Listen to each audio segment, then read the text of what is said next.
Assalamualaikum teman-teman. Seperti biasa sebelum mulai Mimin mendoakan semoga teman-teman semua selalu dalam keadaan sehat walafiat. Oke, kali ini kita akan melanjutkan Martial Master versi novel bagian 303. Bagi yang baru bergabung, selamat bergabung. Dan bagi yang belum subscribe dulu lah agar Mimin tambah semangat lagi nih bikin videonya. Oke, kalau sudah kita langsung masuk ke isi ceritanya.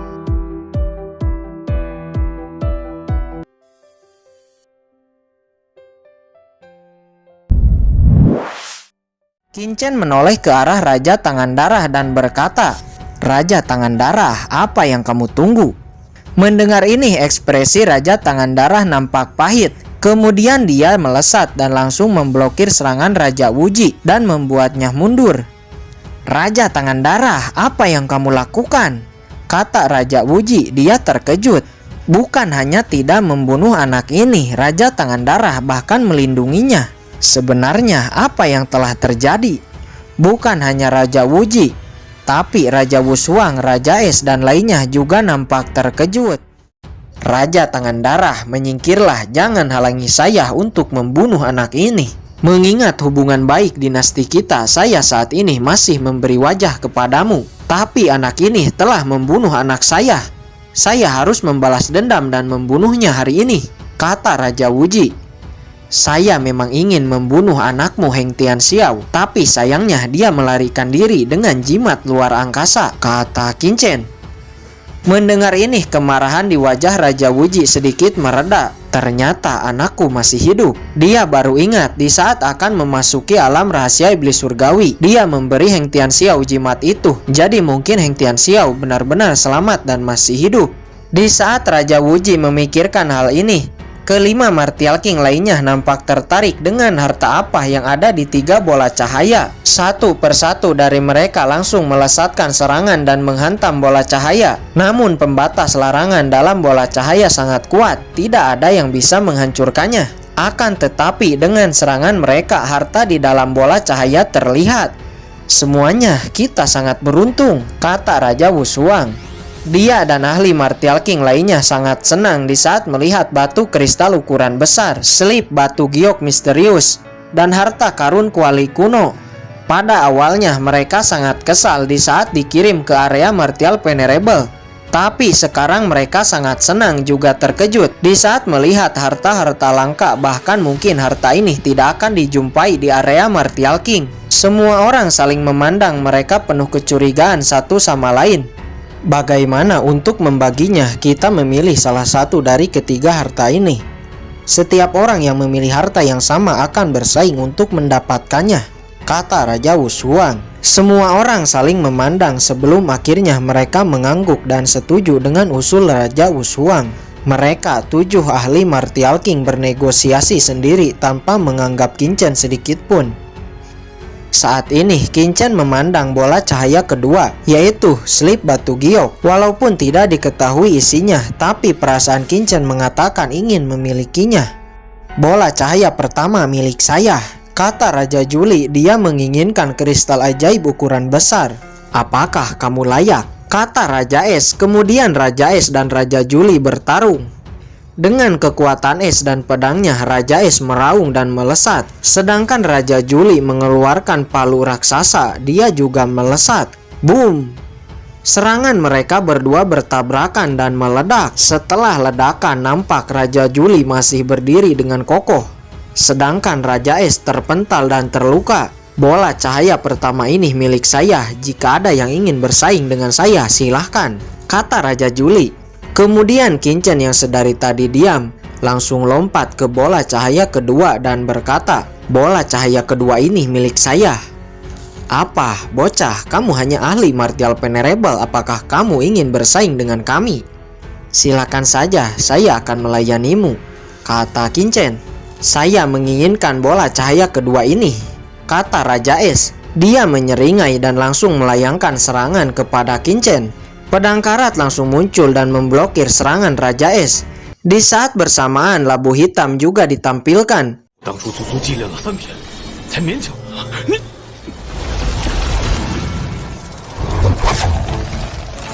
Segerombol serangga roh api dan semut pemakan ki langsung menyerbu ke arah Raja Es. Apa ahli Martial Venerable benar-benar dapat dengan mudah memblokir serangan ahli Martial King? Dan serangga-serangga itu sebenarnya makhluk apa? Sangat menakutkan, kata ahli Martial King lainnya yang melihat pertarungan. Mereka terkejut apalagi di saat melihat serangga-serangga itu.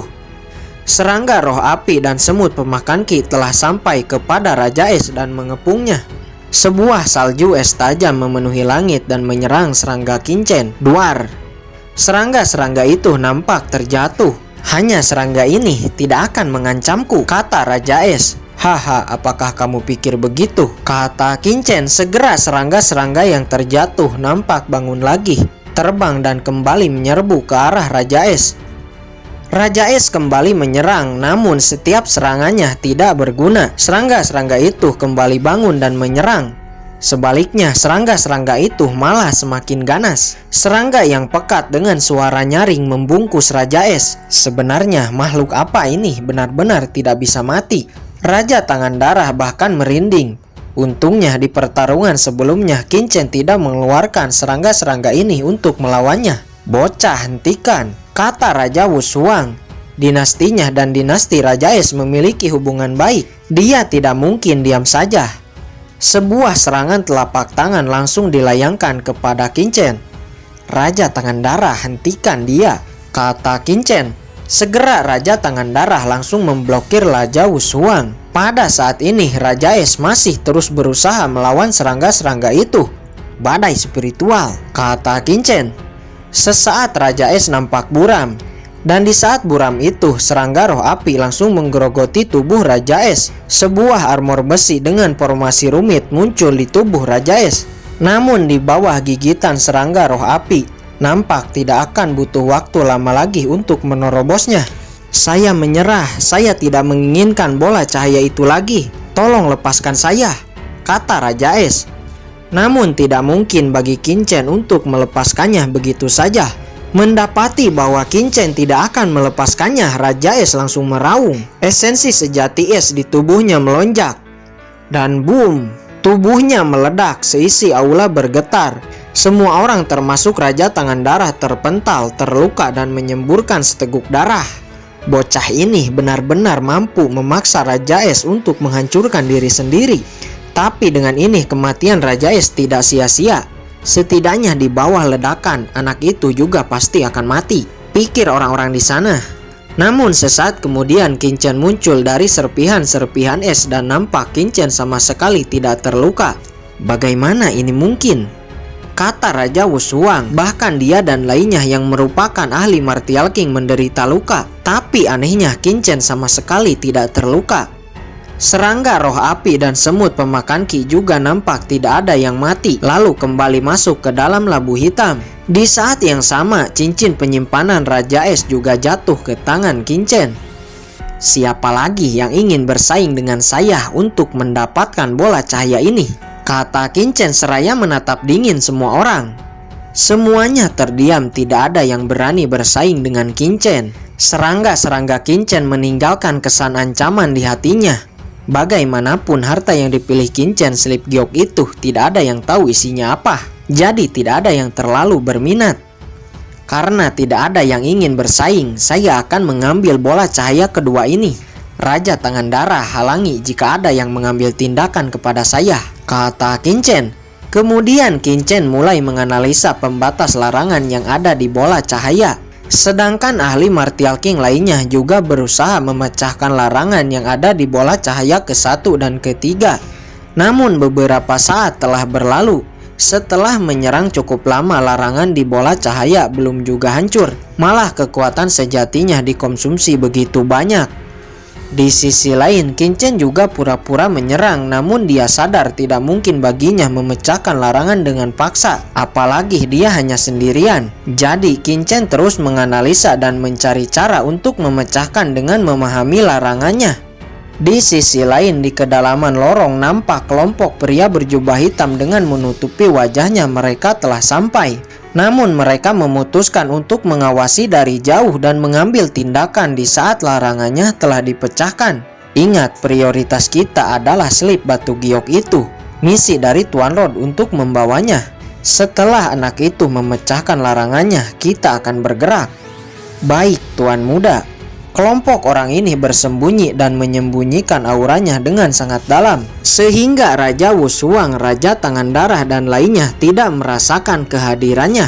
Namun itu tidak berlaku bagi Qin-Chen. Kekuatan jiwanya telah merasakan kedatangan orang-orang ini. Apakah itu mereka? Kata Qin-Chen. Walaupun dia tidak menoleh, dia dapat tahu identitas orang-orang itu dengan merasakan auranya. Sudahlah, yang terpenting saat ini memecahkan larangan ini lebih dulu. Beberapa saat kemudian Qin-Chen akhirnya dapat memecahkan 90% dari larangan. Apa ini konsep artistik spasial? Kata Qin-Chen di saat merasakan harta yang ada di dalam selip batu giok. Di saat Qin-Chen akan benar-benar memecahkan larangannya dan membukanya, tiba-tiba Qin-Chen berhenti. Tidak, jangan dulu. Orang-orang itu pasti akan bergerak setelah larangannya benar-benar saya pecahkan. Lebih baik sempurnakan selip batu giok ini lebih dulu. Kekuatan jiwa Qin-Chen menyapu ke dalam selip batu giok. Inikah konsep artistik spasial? Tiba-tiba kekuatan luar angkasa langsung berbalik, membuat Qin-Chen menyemburkan seteguk darah. Semua orang mencibir di saat melihat Qin-Chen memuntahkan darah.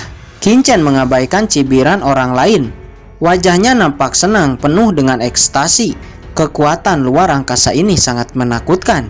Jika saya bisa menguasai konsep artistik ruang ini, maka... Memikirkan hal ini, Qin-Chen kembali memusatkan pikiran dan merasakan selip batu giok. Waktu terus berlalu dan setelah waktu yang cukup lama, tiba-tiba, boom! Bola cahaya pertama pecah. Kristal ajaib dengan ukuran besar nampak jatuh ke tangan Raja Juli. Hahaha, kristal ajaib ini milikku, kata Raja Juli. Tidak semudah itu, kata Raja Yandu, dan langsung melesat merebut kristal ajaib. Raja Tangan Darah juga melesat dan berusaha merebut kristal ajaib. Ketiga orang ahli Martial King ini bertarung memperebutkan kristal ajaib. Tuan Muda, apa yang harus kita lakukan sekarang? Tunggu dulu sebentar lagi, biarkan mereka bertarung, kata Tuan Muda Molly. Kemudian dia mengerutkan kening. Apa yang dilakukan anak itu? Mengapa dia tidak memecahkan larangannya? Jelas-jelas dia bisa memecahkan larangannya dari tadi. Sementara Molly bingung. Tiba-tiba bola cahaya ketiga meledak. Boom! Haha, akhirnya larangannya hancur. Sepertinya ini harta langka tingkat 7. Tidak. Dari auranya sepertinya kuali kuno ini tingkat 8, kata Raja Wushuang. Kemudian Raja Wushuang, Raja Wuji, dan Raja Jin Yuan berusaha untuk lebih dulu menyempurnakan kuali kuno. Di sisi lain, Raja Tangan Darah, Raja Yandu, dan Raja Juli menghentikan pertarungan dan bersamaan menyerap kristal ajaib. Ayo kita maju sekarang, kata Tuan Muda Molly. Mereka berjumlah 5 orang. 2 orang menuju kuali kuno, 2 orang menuju kristal ajaib, sedangkan Molly sendiri menyerang Qin-Chen. Melihat kedatangan orang-orang berjubah hitam ini, Raja Wushuang dan 5 ahli Martial King lainnya terkejut dan hampir telat bereaksi dengan serangan lawan. Siapa orang-orang ini? Dari mana datangnya? Kata Raja Wushuang dan lainnya yang terkejut di saat merasakan kekuatan lawan yang cukup kuat. Di sisi lain, Molly melesat dengan cakar di tangannya. Dia menerjang ke arah Qin-Chen. Merasakan hal itu, Qin-Chen mengangkat kepalanya. Sebuah jarak spasial misterius yang menghalangi cakar tiba-tiba muncul. Apa yang terjadi? Seharusnya seranganku barusan bisa mengenainya, kata Molly terkejut. Apakah saya benar-benar menguasai konsep artistik spasial? Kata Qin-Chen, wajahnya nampak senang. Setelah memahaminya, selip batu giok dengan mudah ditarik dan jatuh ke tangan Qin-Chen. Serahkan selip batu giok itu, kata Molly. Dia melesat dan menyerang lagi. Molly, sudah lama tidak bertemu, kamu sudah lumayan berkembang rupanya, kata Qin-Chen. Walaupun Molly memakai penutup wajah, Qin-Chen dapat mengenalinya. Lalu Qin-Chen melesat dan berhenti di sisi Raja Tangan Darah dan yang lainnya. Kamu, bagaimana bisa kamu mengenaliku? Kata Molly. Siapa lagi yang memiliki aura kekuatan hitam ini selain sekte setan darahmu? Dan juga kamu Yue Lengchan, karena kamu sudah ada di sini, mengapa kamu menutupi wajahmu? Kata Qin Chen. Sekte setan darah, bukankah sekte ini telah dimusnahkan ribuan tahun yang lalu? Mengapa sekarang muncul di sini? Kata Raja Wushuang dan yang lainnya. Qin Chen, kamu masih pintar seperti dulu. Tapi saat ini tanpa kekuatan yang ditinggalkan ibu kota selatan kuno seperti waktu itu, apa yang bisa kamu lakukan? Kata Molly seraya merobek penutup wajahnya dan memperlihatkan wajahnya yang masih muda. Haha, bocah, kita bertemu lagi. Waktu itu kamu telah menggagalkan rencanaku. Hari ini aku akan membuat perhitungan denganmu, kata Yue Lengchan seraya membuka penutup wajahnya. Qin Chen memandang orang-orang sekte setan darah ini dan merasakan kultivasi mereka cukup kuat. Tidak disangka sekte jahat ini muncul di sini. Saya harus mengirim informasi kepada leluhur tua.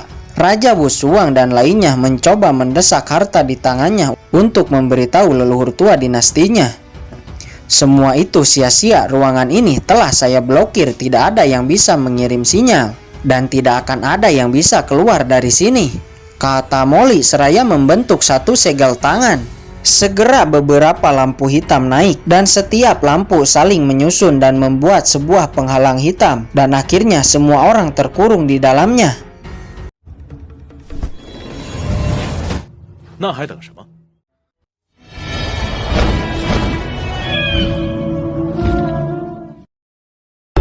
Oke guys, sudah dulu ya. Jangan lupa subrek biar lanjut terus ceritanya. Bagi yang sudah subrek, mudah-mudahan dimudahkan rezekinya.